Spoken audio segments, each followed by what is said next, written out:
All right. Hey, good afternoon, everybody. This is the Two Old Farts coming at you. My name is Chuck. I'm looking on the better looking of the two old farts. Okay, No argument. it ain't worth it. It is. It ain't worth it. That's what makes it fun. It has to be worth it, or it wouldn't be fun. Dad, still just hearing you say it. Uh, that's the way No, life no, no loss or lack of confidence on your part, is there? is. Hey, it's always something good for a laugh, a good way to start a conversation. It is. It is. So what's new with you? How was your concerts this I week? didn't have any concerts this week. I thought you went to Elvis Costello. Oh yeah, yeah, we did on Monday. Shit. See, I told you I was getting old. Shoot. I'm making fun of you just shuffling around before, getting everything ready, shuffling over here, shuffling over there, Yeah, your mom and I. said this morning, pick up your feet when you shuffle. You sound like an old man. I said, I am old. Yeah, yeah. So yes, on Monday we got to finally see Elvis Costello. You don't know him, but he was pretty popular for a hot minute when I was a late teenager. Charlie Sexton. He's I think a year younger than me. He had a mild hit, maybe in 85, 84, 85 time, somewhere around that time frame.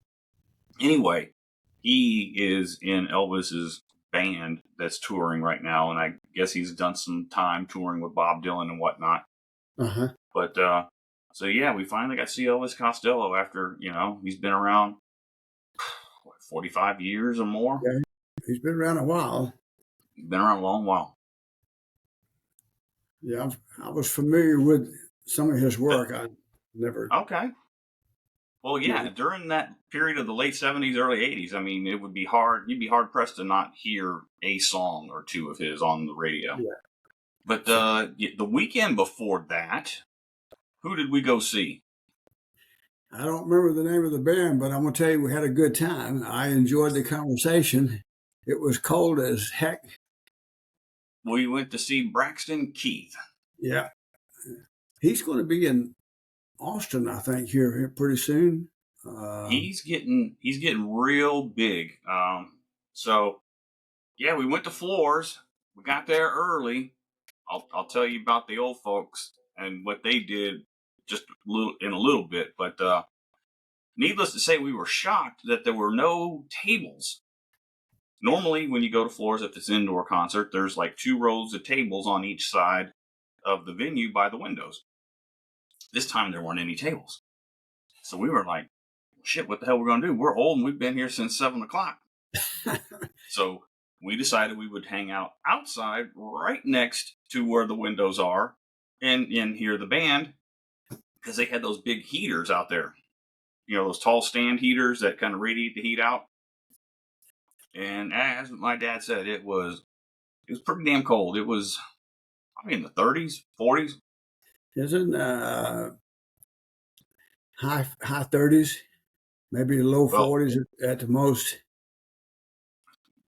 to put it in 30s, perspective, 30s when we left, high 40s while we were there mostly. I'm in my 50s. You're almost 80. This is Texas. It was fucking cold. I mean, let's just not get it twisted. For us, that's cold. For you folks up north, that's probably t-shirt and sweatshirt or Yeah. shorts and sweatshirt weather. But for us, it was freaking cold. And out there on the porch, there were quite a few other folks in our age range, and it kind of became very communal. Got to hanging out with everybody and having a good time and listening to the music. And so yeah, funny story. Went to get my mom bourbon and Coke. She loves that Balcones bourbon, the red label. And so she had one, I had one. And I went to go get her another one. Unbeknownst to me, my dad had already gone and gotten her one. So when I came back, I've got two, and he's pouring them like doubles. He's like, you want a double? I'm like, no, I'm good. So he just like, whoosh, 1, 2, splash of Coke. So she's drinking hers. So now I'm two-fisted it. I'm drinking 2 and Falcone's bourbon and Cokes. and drinking a beer at the same time. Well, I had just finished the beer and a bourbon and Coke before that. So needless to say, by the evening's end, I was feeling pretty good. My wife's like, yeah, I could tell you were getting there because you were getting real chatty. So, yeah, feeling good, feeling no pain. It was cold as hell.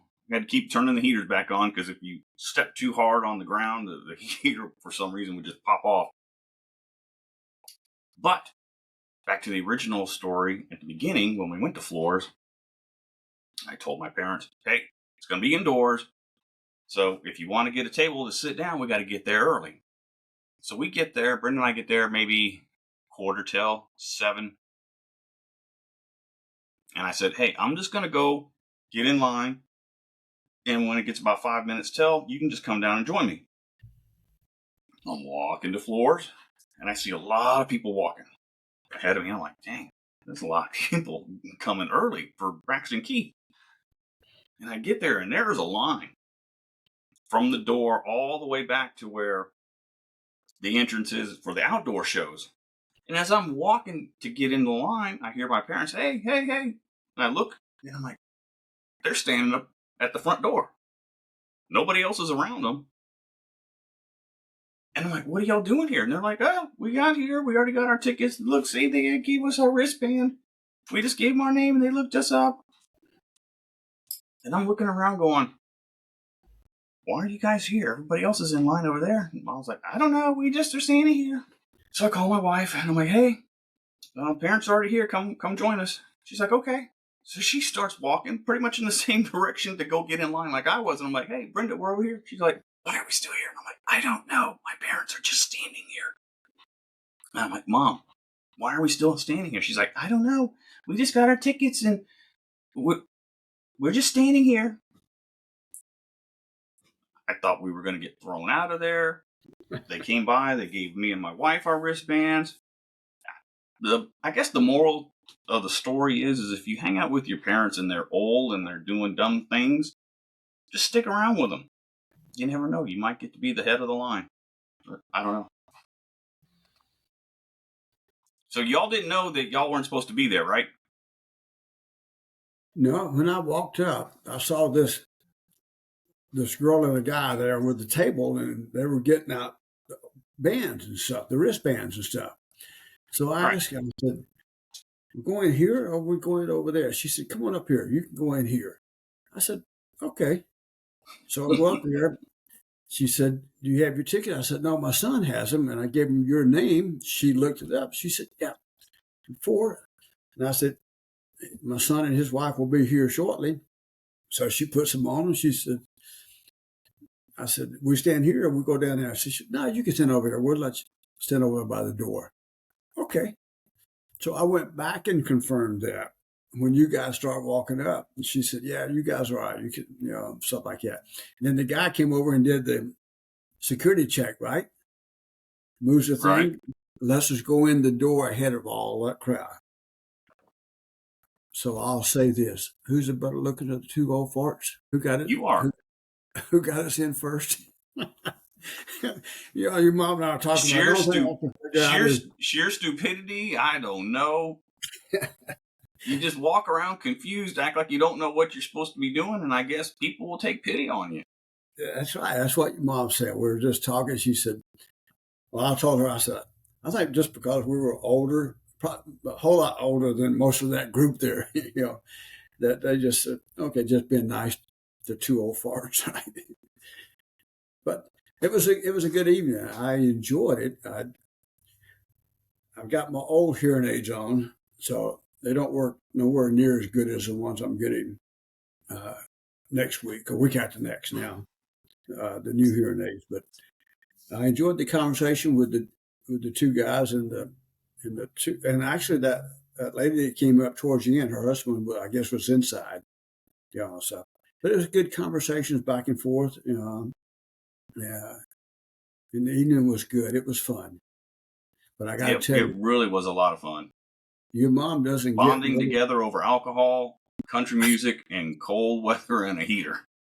when we got home. I was starting to warm up.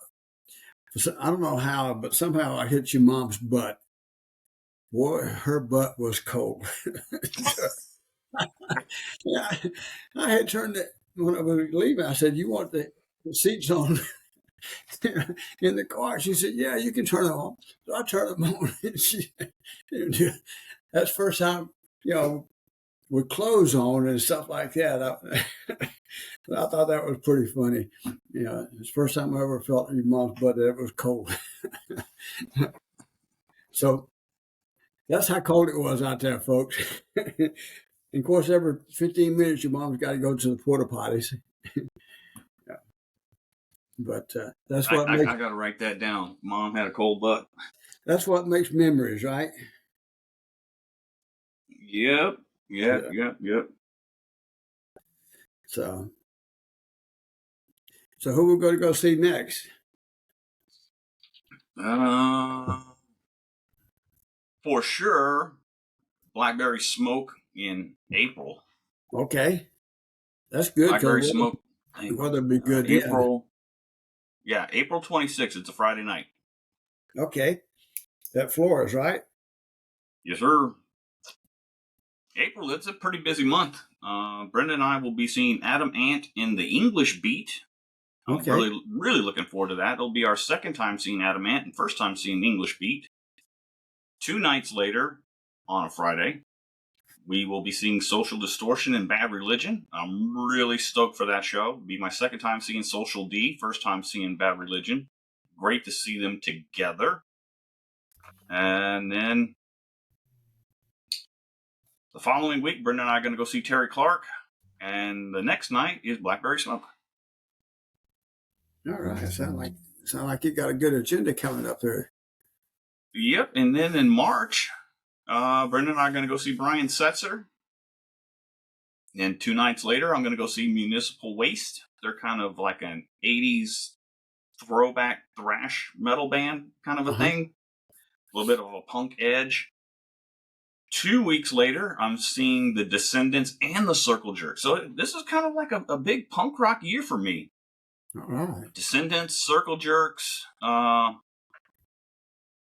Social D, Bad Religion. Yeah.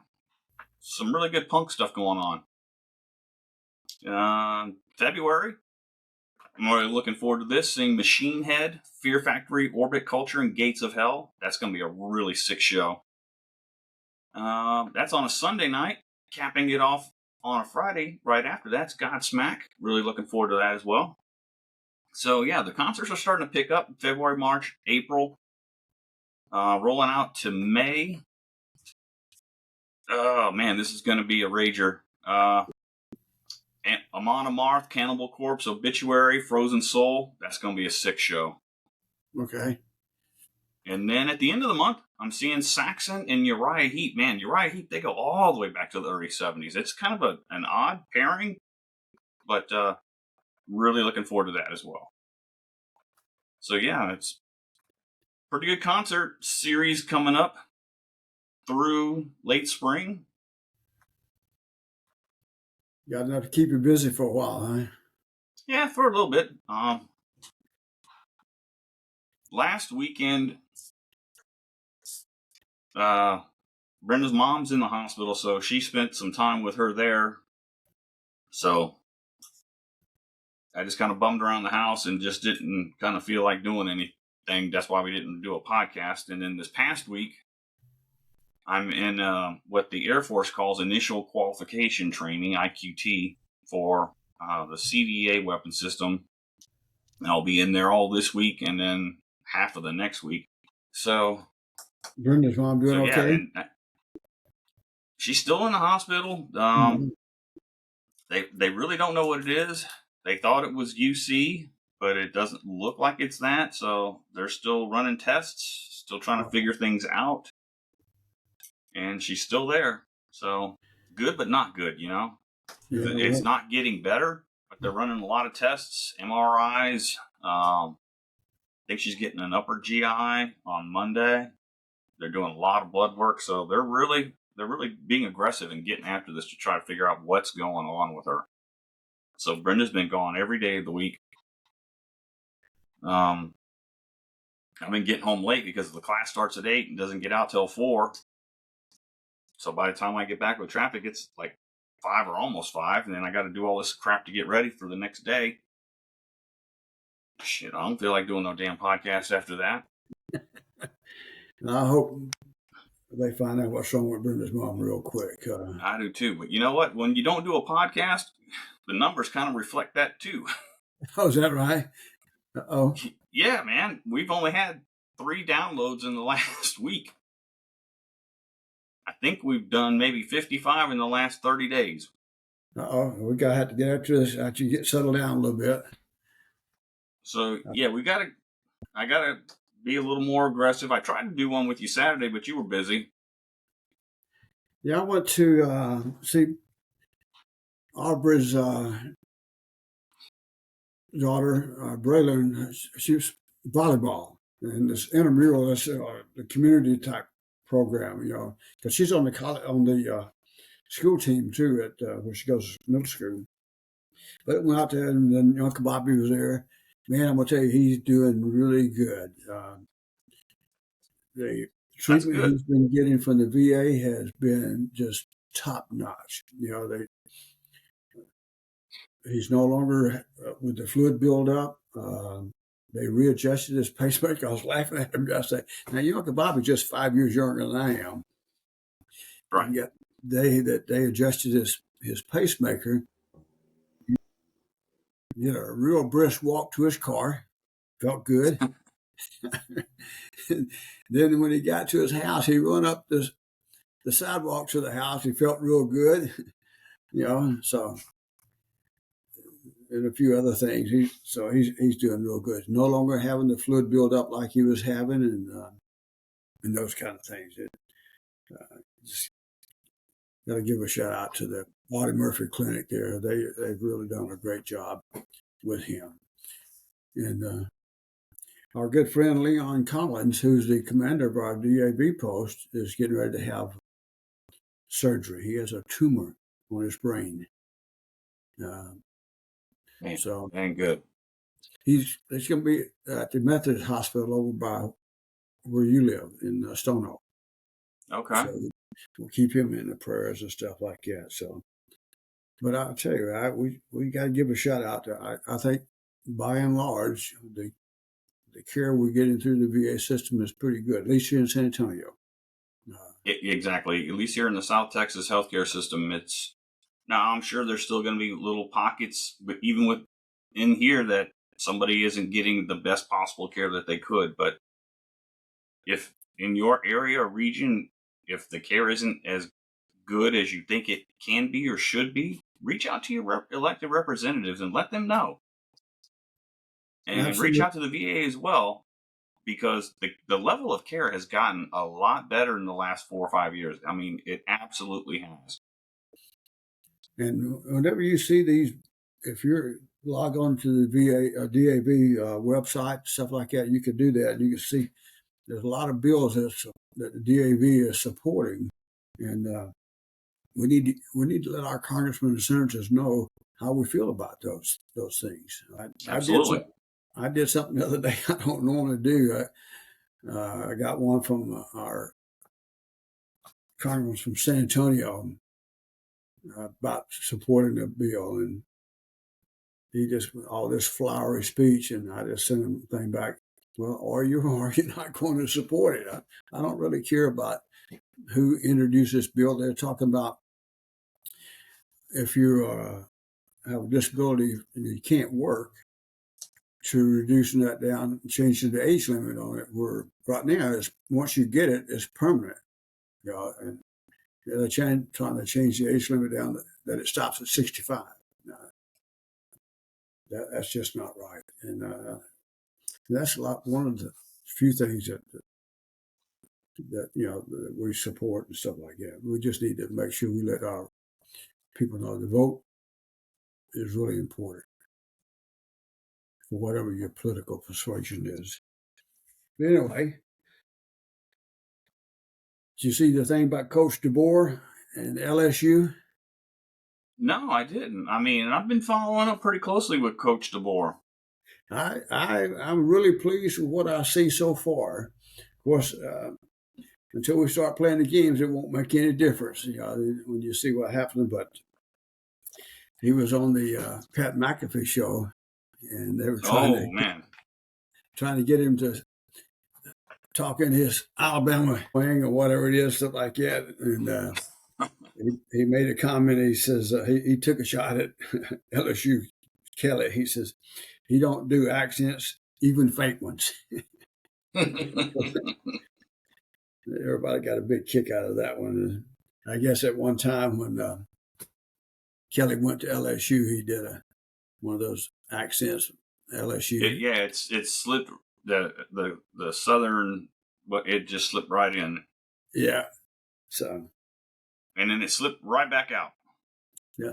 I saw another article this morning. It was about 10 coaches who has a chance of winning a national championship next year. Coach DeBoer was rated number 7. Well, yeah, it's his first year out, and he's dealing with a lot of transfer portal issues on the outgoing side. He's doing as best he can on the incoming side, and I understand with these young men, especially if you grade out as a first or second round draft choice for the NFL. I mean, that's the big time. That's the meal ticket. That's what all these kids have put in that hard work since middle school to get to this point, to go to a top flight college so you can get to the NFL. And, it hurts as a fan to see all of these great players leaving the university, but, they got to go where they've got the best shot. Absolutely. Don't disagree. And it's starting to settle down a little bit. I get the anxiety, first come in because you're not sure. And then after you get a chance to meet with him and his coaches, because that coaching staff's not settled yet either. The guys that recruited you and they're leaving. So I get all that, but it's starting to settle down a little bit. He's getting some transfer in, some 4s and 5s, star people. I wish that Isaiah Bond had stayed. I really liked his style, and I think he hadn't really shown everything that he was capable of doing. I totally agree. Because I think there were some set pieces that were missing on offense this past season. And frankly, it's been missing, the last couple of seasons, and that's the O-line. I mean, there's been gaps. Yeah, we had the center from Washington transferred in. The starting center from Washington, and a couple others. One of the things that I saw that I liked, there's been a couple of players that opted out of the transfer portal to stay in, and then we got a 4-star edge. Yeah, I just saw that he committed. Yeah, he committed, and one's transfer. We got a 5-star that committed. We got a 4-star that's transferring in. So I think it's starting to settle down a little bit, and I was looking at some other things this morning and how good at recruiting he is. But Paul Feinbaum was talking about the SEC recruiting is just a little bit different than what it is in the out west of the Pac-12 and those kind of things. So we'll see how it goes. So, but I'm excited. I'm looking forward to the season. I could not be any happier with the hire of Kalen DeBoer. I mean, granted, his resume isn't as deep as Nick Saban's was when he came, with that pattern of excellence. I mean, what he did at Michigan State, LSU, 2 stints in the NFL. You know what I'm saying? His resume isn't as exquisite as Nick Saban's was. But in that short tenure and on what he's been able to do, he ain't been none but a winner wherever he's been. Now, I said it last podcast, I see a lot of that Wallace Wade, Frank Thomas transition. When Frank Thomas come in, it was kind of a very similar situation that Coach DeBoer is in. And, when you're reading about the history and how they did things and stuff, I'm excited about it. I think I think we're going to be okay.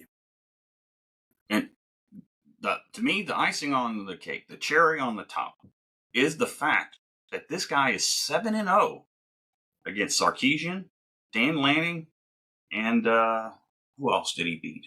Oh, it escapes me. There's a third coach. He beat Michigan. He beat Harbaugh. No, he did not. He lost to Harbaugh. Okay. Yeah, Washington State lost to Harbaugh. Yeah. Washington State beat Texas, but they beat Oregon. They beat Texas, and there's another coach. USC. Yes, I think it's Lincoln Riley. Yeah. I think he's beaten Lincoln Riley as well. Yeah. It's going to be good, and I thought that article that I was reading that in his first year there, they're talking about 10 coaches, that are new coaches, and I'm wishing this guy Michigan. I don't care for Michigan at all. And Harbaugh is going back to the NFL, and the coach here got promoted. I hope he does well. I kind of like him. Yeah, he's going to the Chargers. Yeah. I don't think he's going to be as successful. Maybe his second time around's the charm. I don't know.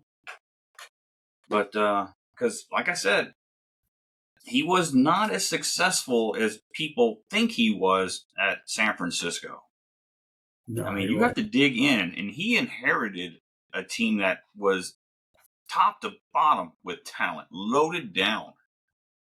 And you had to go back to Mike Singletary and Coach Nolan, who drafted all of these players. And you go back to Mike Singletary. They only gave him 1 year, Dad. 1 year.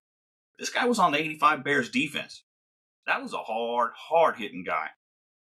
And San Francisco's defense, while he was there, top-notch. These are the things that got the 49ers to the Super Bowl.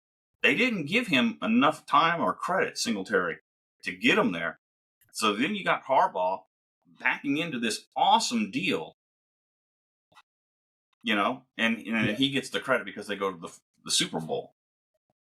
It takes a coach a couple of years to kind of settle down and get things going, because no two people are going to do the same thing the same way. So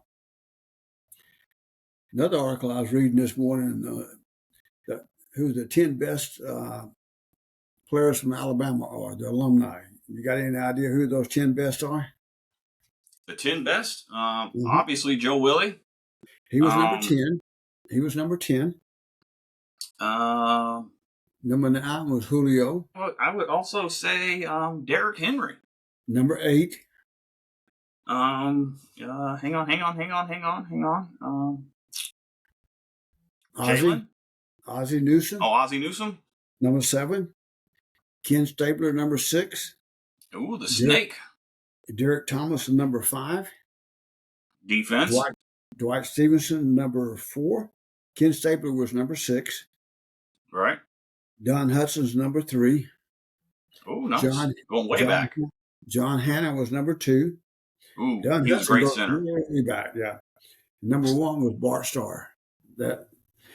And Bart Starr's father worked in civil engineers at Maxwell when we were there. All right.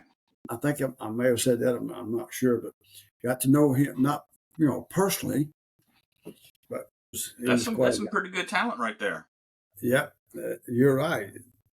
That is some top talent, and especially what strikes me is you go back in history, you see Don Hudson, the number 3, and there's a tendency to forget about those guys, how good they were and what the impact they were and stuff like that.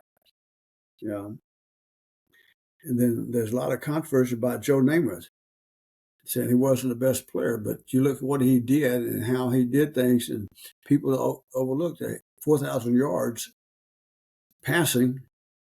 Football wasn't the same when Joe Willie came up either. It was not a passing league. Exactly. It was a 3 yards in a cloud of dust. Passing was like a last resort. Yep. And then you go out and make a promise, we're going to win. And then you back it up. So, but you're right. He was so far ahead of his time as a player when you go back and you really look at how brash and boisterous, and that that swagger that these kids talk about, he had it back then. Yes, he did. And he could back it up. But you know what? He didn't forget his roots either. He never forgot where he came from. So No, he didn't. But he had a lot of injuries, and he wasn't on that great of a team. And back then, they didn't have free agency. You were kind of stuck with that team. And the rules about protecting the quarterback was a whole lot different back then than they are now. Man, them jokers used to try to take your head off. And that was the other comment they were talking about in that little article. Him is his knees, how bad his knees was, and then how great of a player. Think about, had his knees been good or been much better than what they were, what kind of player he would have really have been. Yeah, so it's fun to go back and look at some of that kind of stuff. So, well, who do you think's going to win? Who do you think's going to win today? The Chiefs versus the Ravens, and the Lions versus the 49ers. How do you think that's going to come out? Well, I want the Chiefs, and I want the Niners.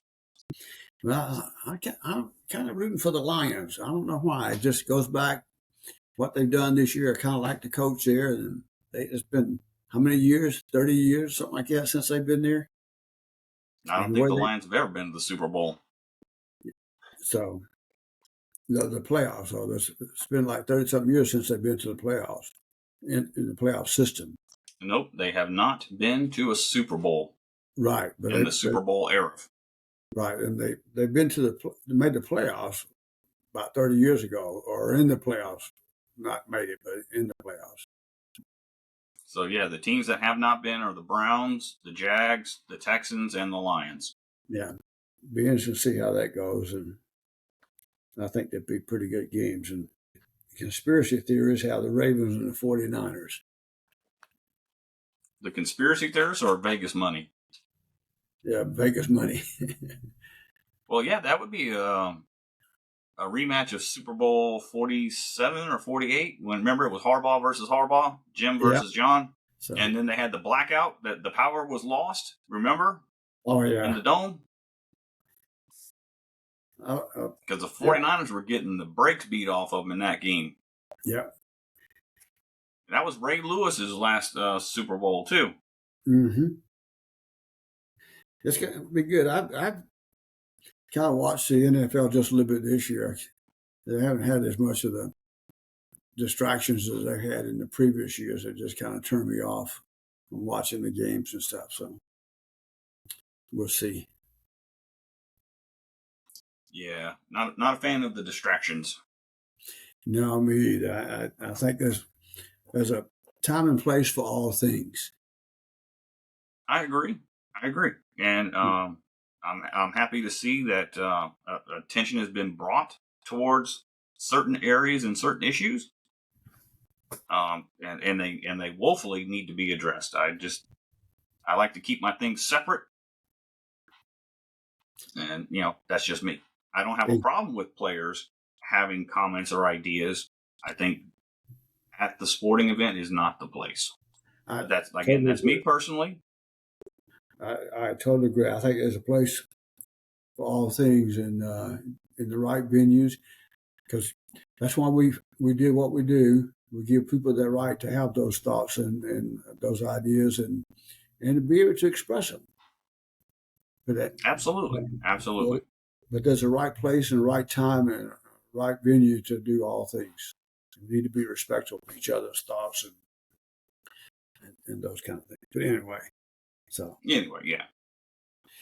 So yeah, football. Oh man, the only thing we got left is National Signing Day in February. Then we have the NFL Combine, and then the draft. Yeah. But between the Combine and the draft, there's that the Super Bowl. That's it. Yeah. In April, we'll look at the 8A game. I'm excited about that, even though you don't see a whole lot. But I'm excited about it. Because then you only I don't even know if the game's going to be televised or not. It probably won't, but I don't know. It's just, you never know. It's all about money, right? Yeah, it is. But And whoever's going to draw the biggest crowd would make the most money. well, right now, legitimately, they're the big dog. I'm gonna tell you, I like Kirby Smart. I do too. He's I like what done a heck of a job. he came in. He came into Alabama. He earned his way. He was true to us, and I'm gonna tell you, I'm gonna be true to him. I'm gonna respect him. He could have left many times to go to many different programs, but he was waiting for the right time to go to Georgia. And he made the right decision, and I'm happy for him, and I'm happy for Georgia. Nick Saban lobbied for him to get that job. You're right. That's how much he thinks of Kirby. Yep. And I told you before the SEC championship game, they had the two of them sitting together. Maybe it was on a Thursday or Friday night. Man, they were just going back and forth and laughing, just having a great time. And you could tell that the chemistry between them is genuine. It's not fake or made up. You're right. The respect is there. Now, I was reading this, talking about Paul Feinbaum, talking about him going on the game day. Feinbaum said he would be funny, but you don't think he's cut out for it. It's too much. Hey, coach, wait just a minute. We'll be right with you. And then a few minutes later, you got to wait, and you come back on the air, and all those guys. He said he just didn't see coach being that type of person, and he's probably right. No. He and Belichick are cut from the same cloth when it comes to that. They don't put up with, those types of distractions. They want to be, if they're in charge, they're going to be in charge, and they're going to control the time, space, and tempo of everything. Exactly. That's what makes them fun too. But anyway, be interesting to see where Belichick winds up at, huh? I don't think he's going to wind up anywhere. He ain't got a job yet. I don't know if he wants another job. He may not. Just Atlanta's already hired somebody. Some of the other places, though. Who knows? He may just take a year. He don't need the money. It's just a matter of what he wants to do. Just like Saban, I saw this morning. I forgot where they were at now, but he was on a boogie board riding away. Oh, yeah? Oh, yeah. Enjoying himself. That's the way it should be. Well, have you looked at the clock, old man? I see it. We're almost at 40 minutes. Yeah, and you didn't think we were going to have nothing to talk about. Well, you asked me what I said. I said nothing. You said nothing too. So you said, "What do you got to talk about?" I'm like, we made 40 minutes out of nothing, right? Sure did. Well, but we gave it our all, though. Tell Brenda, give her mom a hug for us. We're praying for her. I appreciate it. I'm sure she does too, and she needs it. And same thing with Mr. Collins.